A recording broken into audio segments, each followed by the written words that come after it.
ನಮಸ್ಕಾರ ವೀಕ್ಷಕರೇ, ಈ ವಿಡಿಯೋದಲ್ಲಿ ಲೇಟೆಸ್ಟ್ ಆಗಿ ಬಂದಿರುವಂಥ ಇನ್ಫಾರ್ಮೇಷನ್ ನಿಮ್ಮೊಂದಿಗೆ ಶೇರ್ ಮಾಡಲು ಹೋಗ್ತಾ ಇದ್ದೇನೆ. ಸೊ ಮೊದಲನೇದು, ಭಾಳಷ್ಟು ವಿದ್ಯಾರ್ಥಿಗಳಿಗೆ ನೀಟ್ ಸಿಲೆಬಸ್ಗೆ ಸಂಬಂಧಪಟ್ಟಾಗೆ ಕನ್ಫ್ಯೂಷನ್ ಇತ್ತು ಮತ್ತು KCET ಸಿಲೆಬಸ್ಗೆ ಸಂಬಂಧಪಟ್ಟಾಗೂ ಸಹ ಕನ್ಫ್ಯೂಷನ್ ಇತ್ತು. ಈ ಒಂದು ವಿಡಿಯೋದ ಉದ್ದೇಶ ಆ ಒಂದು ಕನ್ಫ್ಯೂಷನ್ನ ದೂರ ಮಾಡೋದಾಗಿದೆ.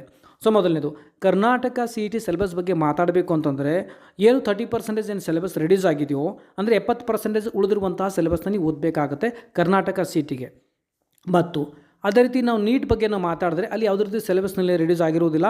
ನಿಮಗೆ ಕಂಪ್ಲೀಟ್ ಸಿಲೆಬಸ್ ಓದಬೇಕಾಗುತ್ತೆ. ಫಿಸಿಕ್ಸ್, ಕೆಮಿಸ್ಟ್ರಿ, ಬಯಾಲಜಿ ಯಾವುದೇ ರೀತಿ ರೆಡ್ಯೂಸ್ ಆಗಿರುವಂಥ ಸಿಲೆಬಸ್ ಅಂತ ಏನಿರೋದಿಲ್ಲ.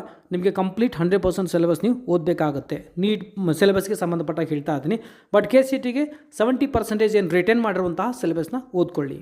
ಮತ್ತು ನೀಟ್ ಪರೀಕ್ಷೆ ಯಾವಾಗ ಅನ್ನೋದು ಭಾಳಷ್ಟು ವಿದ್ಯಾರ್ಥಿಗಳ ಕಮೆಂಟ್ ಸೆಕ್ಷನಲ್ಲಿ ಯೂಸಲಿ ಕೇಳ್ತಾ ಇರ್ತೀರಾ. ಆಗಸ್ಟ್ 1ಕ್ಕೆ ಪರೀಕ್ಷೆ ಅಂತೂ ನಡೆಸಲಾಗೋದಿಲ್ಲ. ಏಕೆಂದರೆ ಇನ್ನೂ ಈ ಒಂದು ಆನ್ಲೈನ್ ಅಪ್ಲಿಕೇಶನ್ ಫಾರ್ಮ್ನ ಪ್ರಕ್ರಿಯೆನೇ ಸ್ಟಾರ್ಟ್ ಆಗಿಲ್ಲ. ಅದು ಸ್ಟಾರ್ಟ್ ಆದರೂ ಏನಿಲ್ಲ ಅಂತಂದ್ರೂ 1.5 ತಿಂಗಳಾದರೂ ಬೇಕಾಗುತ್ತೆ. ಅಪ್ರಾಕ್ಸಿಮೇಟ್ಲಿ ಏನಂದರೂ 2 ಮಂತ್ಸ್ ಆದರೂ ಬೇಕಾಗುತ್ತೆ.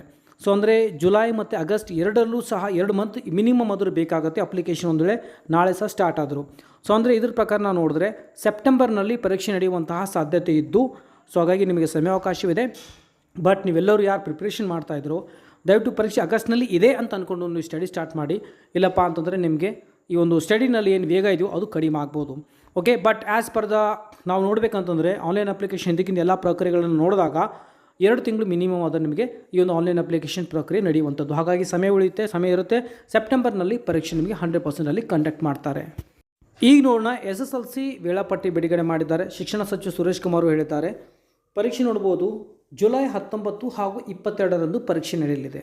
ಜುಲೈ 19ರಂದಲ್ಲಿ 3 ವಿಷಯಗಳ ಅಂದರೆ ಗಣಿತ, ವಿಜ್ಞಾನ ಮತ್ತು ಸಮಾಜ ವಿಜ್ಞಾನ ಪರೀಕ್ಷೆ ಬೆಳಗ್ಗೆ 10:30 1:30 ಗಂಟೆವರೆಗೆ ಇರುತ್ತೆ. ಅಂದರೆ ಒಂದೇ ಪೇಪರ್ ಇರುತ್ತೆ. 3 ವಿಷಯಗಳಲ್ಲಿ MCQsನ ಕೇಳಲಾಗುತ್ತೆ. ಸೊ ಅದೇ ರೀತಿ 22ನೇ ತಾರೀಕು ಉಳಿದ 3 ವಿಷಯಗಳಲ್ಲಿ ಪರೀಕ್ಷೆ ಇರುತ್ತೆ. ಹಾಲ್ ಟಿಕೆಟ್ ಬಗ್ಗೆ ಹೇಳೋದಾದರೆ ಶಿಕ್ಷಣ ಸಚಿವರು ಹೇಳಿರುವ ಹಾಗೆ ಜೂನ್ 30ರೊಳಗಡೆ ಹಾಲ್ ಟಿಕೆಟ್ನಲ್ಲಿ ಶಾಲೆಗೆ ಕಳಿಸಲಾಗುವುದು. ವಿದ್ಯಾರ್ಥಿಗಳು 30ನೇ ತಾರೀಕು ಆದ ನಂತರ ಶಾಲೆಗೆ ವಿಸಿಟ್ ಮಾಡಿ ಹಾಲ್ ಟಿಕೆಟ್ನ ತೆಗೆದುಕೊಳ್ಳಬಹುದು ಅಂತ ಸೂಚನೆ ನೀಡಿದ್ದಾರೆ. ಸೊ ಇದಾಗಿತ್ತು ಇಲ್ಲಿವರೆಗಿನ ಅಪ್ಡೇಟ್. ಇದೇ ರೀತಿ ನಾನು ನಿಮಗೆ ಅಪ್ಡೇಟ್ನ ನೀಡ್ತಾ ಇರ್ತೇನೆ. ಚಾನಲ್ನ ಲೈಕ್ ಮಾಡಿ, ಮ್ಯಾಕ್ಸಿಮಮ್ ಜನರಿಗೆ ಶೇರ್ ಮಾಡಿ. ಮತ್ತಷ್ಟು ಮುಂದಿನ ವಿಡಿಯೋದಲ್ಲಿ ಟೇಕ್ ಕೇರ್, ಬಾಯ್.